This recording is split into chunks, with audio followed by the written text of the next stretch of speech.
Bonjour Magali. Bonjour Christopher. Alors, bienvenue pour ce témoignage. Je voudrais que tu puisses nous expliquer quelles ont été les raisons qui ont fait que tu as décidé de suivre un accompagnement avec ma méthode. Eh bien, les raisons, c'était que je me sentais plus trop bien dans mon corps, j'avais pris pas mal de poids et j'avais beaucoup de problèmes à résoudre avec l'alimentation. Donc, c'est pour ça que je me suis dit que toute seule, je m'en sortais pas, donc il fallait que je me fasse accompagner. Est-ce que tu pourrais m'expliquer pourquoi tu as décidé de faire confiance à ma façon de travailler et donc à ma méthode? Ben, c'est parce que pendant plusieurs années, j'ai suivi pas mal de régimes. Des régimes alimentaires à viser perte de poids et ça a fonctionné sur le coup mais pas sur du long terme. À chaque fois je reprenais du poids, j'ai fait beaucoup d'effets yo-yo et là je voulais prendre la problématique différemment, c'est-à-dire que je voulais pas suivre un accompagnement sur l'alimentation à viser perte de poids, mais je voulais vraiment suivre un accompagnement, une personne qui serait capable de me conseiller sur qu'a besoin mon corps pour être en bonne santé, pour être en forme le plus longtemps possible. Et ensuite, je me disais, bah, si je donne ce que mon corps à mon corps, ce dont il a besoin, bah, là, il arrivera à un poids de forme et petit à petit, et bah, je pourrai faire le plus longtemps possible ce que j'aime faire. Voilà. Pour la suite, est-ce que tu pourrais nous expliquer qu'est-ce qui t'a attiré dans le programme et dans ma méthode? Alors, ce qui m'a attirée, en plus du rééquilibrage alimentaire, c'était tes connaissances en alimentation longévité. Comme je te disais avant, j'avais plus envie de repartir sur un régime alimentaire à visée perte de poids. J'ai vraiment maintenant envie d'être capable de monter à cheval le plus longtemps possible, voilà, d'être en pleine santé pour profiter pleinement de ma retraite. Enfin, voilà. Et donc toi tu as des notions en alimentation longévité, donc pour moi c'était un grand plus, avec aussi tes notions en micronutrition, parce qu'il y a l'équilibre alimentaire, mais tu es aussi capable de nous informer sur quel micro-aliment prendre et qui sera bénéfique pour nous. Et aussi moi je suis végétarienne. Donc là, tu as vraiment aussi réussi à m'accompagner en prenant en compte justement cette alimentation végétarienne et plus précisément pesco-végétarienne. Est-ce que tu peux aussi expliquer aux personnes qui seraient motivées de suivre cette méthode comment toi tu as vécu le rythme des séances, puisqu'on a des rythmes de séances hebdomadaires avec des appels en visio, des appels téléphoniques. Il y a une guidance quotidienne aussi via WhatsApp, 6 jours sur 7. Comment toi tu as vécu ce rythme de séance? Ben, c'était très bien justement parce que là on n'est pas lâché en pleine nature avec un rendez-vous tous les 15 jours et puis quelques documents à lire. Il y avait le côté rassurant, c'est-à-dire il y avait les rendez-vous hebdomadaires, mais entre ces rendez-vous-là, si j'avais des questions ou si je me disais bah voilà, ça je pense que c'est bien, je pense que ça convient à mon corps, mais est-ce que je suis vraiment sur la bonne voie? Et des fois le simple fait d'avoir bah oui, ça c'est bien, ou des fois il y a un bon aliment, par exemple j'ai découvert le skyr et je me disais voilà, bon, j'adore, mais du coup je peux en consommer une fois par jour, 2 fois par jour, si j'en consomme 3, est-ce que c'est trop? Donc des fois c'est vrai que ça a été une démarche où j'ai découvert plein de nouveaux aliments, je me suis ouverte à plein de choses que je connaissais pas, et des fois même en sachant que c'est des aliments qui sont bons pour la santé, on a une notion de quantité où des fois moi j'étais un petit peu paumée, donc de pouvoir te solliciter 6 jours sur 7 pour répondre à des questions relativement simples, mais qui des fois nous bloqueraient dans certaines autres démarches, quoi. Ouais, bien sûr. Oui, parce que l'objectif, c'est de justement ne pas se retrouver bloqué pendant 15 jours et de devoir rester avec son problème pendant 15 jours. Et puis là, tu avais une solution sur mesure, réactive. Oui, et ça, c'était rassurant. du coup, on peut avancer au quotidien et on peut. Et limite, c'est justement, c'est pas limitant dans les expérimentations. Parce que voilà, on peut se dire, bah tiens, je vais expérimenter ça, et si ça me plaît, bah, je vais peut-être me renseigner sur comment l'intégrer sur du long terme dans mon alimentation, etc. Et du coup, comme tu dis, on n'est pas bloqué à attendre le rendez-vous d'après, la semaine d'après ou 15 jours après, en fait. Là, c'est vraiment. Et on sait que voilà, chaque semaine, il y a un bilan qui est fait sur les difficultés, sur aussi y a le côté motivant sur, bah voilà, sois fier de toi parce que tu as réussi à faire ça. Et en tout cas, c'était mon cas. Moi, je me félicite jamais. Et donc, il y a eu aussi ce regard, cet accompagnement complet, limite un petit peu de développement personnel qui, voilà, c'était pas que l'alimentation, c'était mais attends, tu te rends compte de ce que, voilà, de toute l'évolution que tu as fait. Et ça a été important aussi pour me dire, ah ouais, quand même, j'ai bien changé et je peux me dire bravo, quoi. Exactement. Oui, parce que tu es d'accord que dans l'accompagnement, on ne parle pas que d'alimentation. Non, pas du tout. Voilà. Pas du on tout, est on obligé parle- des fois d'étendre un peu plus Bah pour, oui, pour parce te que suivre correctement, quoi. au niveau de l'alimentation, voilà, il peut avoir un côté émotionnel. Mhm. Moi, je disais au début, j'avais des problèmes à régler avec l'alimentation. C'était clairement des problèmes de compulsion alimentaire, d'hyperphagie. J'étais une addict au sucre. Mhm. Et ça, c'est vraiment des problématiques où, en tout cas pour moi, tout seul, je n'arrivais pas à m'en sortir. Mhm. Et c'est aussi le fait d'avoir un bilan toutes les semaines et de pouvoir te solliciter au quotidien, qui avait ce côté rassurant. Le simple fait de dire aujourd'hui, j'ai envie de craquer, ça va pas. Et bah, tes réponses de déculpabilisation, c'était important dans l'accompagnement. Ça a joué son rôle et ça a été déterminant aussi dans la réussite et dans les résultats obtenus. Bah, du coup, on va partir sur la transformation. Du coup, qu'est-ce qui a changé?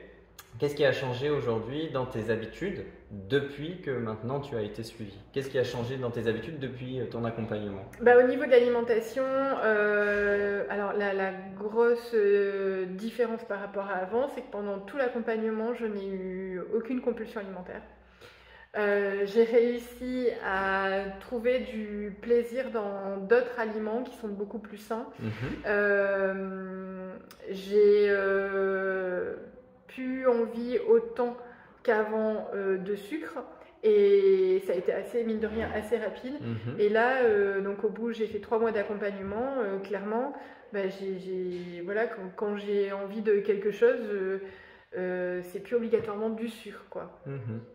Et donc la transformation, ça a été surtout ça, baisser mes compulsions alimentaires et ralentir, voire totalement annuler ma dépendance au sucre.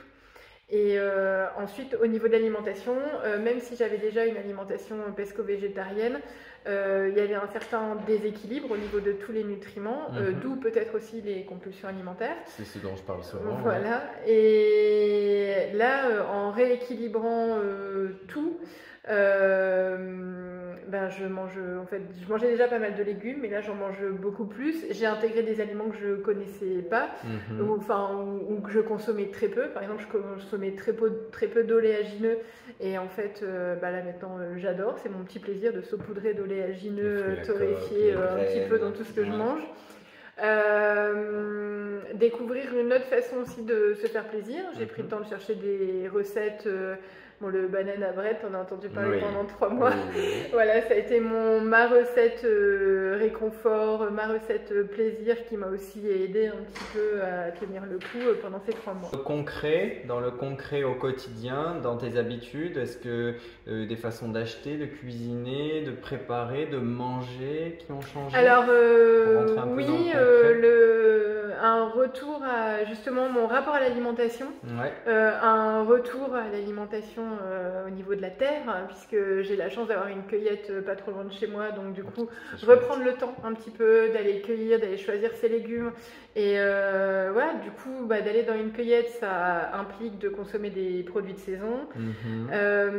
Ensuite, au niveau des recettes, parce qu'au début ça prend un peu de temps, on va tester des nouvelles recettes, des nouveaux assaisonnements, ça prend un peu de temps, mais en fait quand on a testé ces recettes, que ça nous plaît, on s'aperçoit en fait que au final ça prend pas plus de temps de faire un repas équilibré que de faire un repas déséquilibré en fait. Exactement. Donc, très bien dit ça. Ça prend pas plus de temps. Non.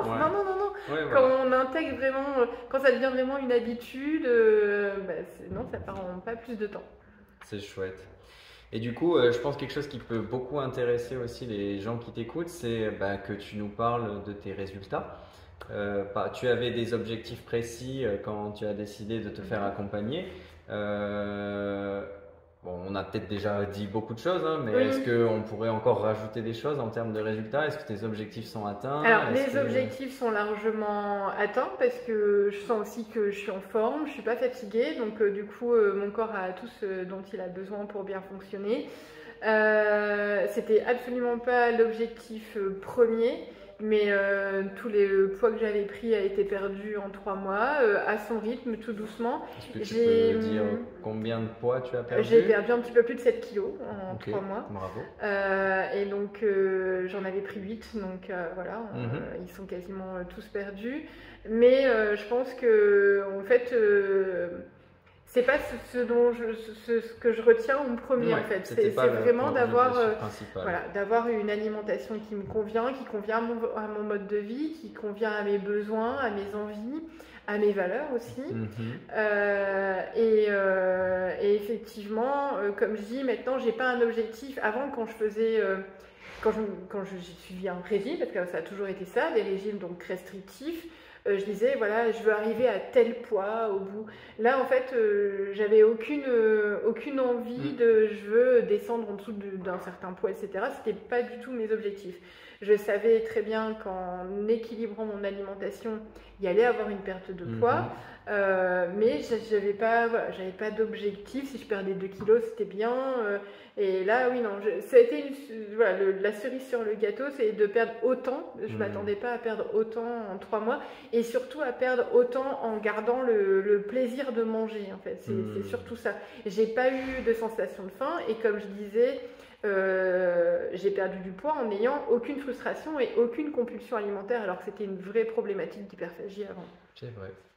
Et quelque chose qui m'avait marqué, moi, c'est qu'au début de l'accompagnement, et qui correspondait parfaitement avec ma vision des choses, c'était qu'il ne fallait pas qu'on parle de perte de poids. Non.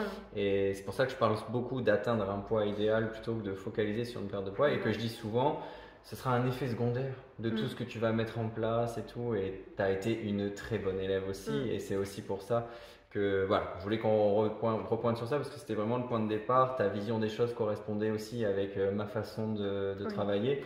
Et je pense que c'est pour ça aussi que ça a super bien matché. Et du coup, j'aimerais qu'on conclue. Si aujourd'hui il y avait des gens là qui sont motivés, il leur manque quelque chose pour passer à l'action, ils savent pas comment s'y prendre, qu'est-ce que tu pourrais leur dire pour leur donner confiance en eux et pour s'investir dans cette méthode? Mais déjà, pour moi, cette méthode-là, elle concerne des personnes qui ont envie de s'investir sur du long terme, qui n'ont pas peur de transformer leur alimentation, qui n'ont pas peur de se remettre un petit peu en question. Et c'est vraiment pour des personnes qui veulent se sentir bien dans leur corps, dans leur corps. Et j'allais faire le lapsus dans leur cœur, parce que c'est pas mal. Voilà, je pense que c'était pas anodin. Mais oui, comme on disait, c'est un accompagnement, pas uniquement sur l'alimentaire. Et quand on se sent bien dans son corps, je pense que du coup, on arrive mieux à s'aimer. Et tout est lié. Donc voilà, quand on veut faire vraiment un travail sur du long terme, et pas, alors sans jugement de valeur, mais voilà, se dire, là j'ai 6 kilos à perdre avant l'été pour entrer dans mon bikini, pour être bien. Voilà, c'est pas l'accompagnement qui sera adapté à ce type de besoin. C'est vraiment l'accompagnement sur, voilà, on parlait un petit peu d'alimentation et notre premier médicament, c'est des choses qu'on disait, et je t'avais répondu aussi plusieurs fois que par rapport à moi, à mes problématiques, c'est que l'alimentation était mon premier poison aussi. Et donc par rapport au sucre. Et voilà, des personnes qui ont conscience que l'alimentation peut être vraiment leur premier médicament, cet accompagnement est totalement fait pour eux. Formidable. Un dernier mot? Voilà, pour toutes ces personnes-là, il ne faut pas hésiter. Moi, je le regrette absolument pas. Voilà. Et je te dis merci. Et moi, je te félicite pour ton parcours, Magali. Bravo. Merci beaucoup.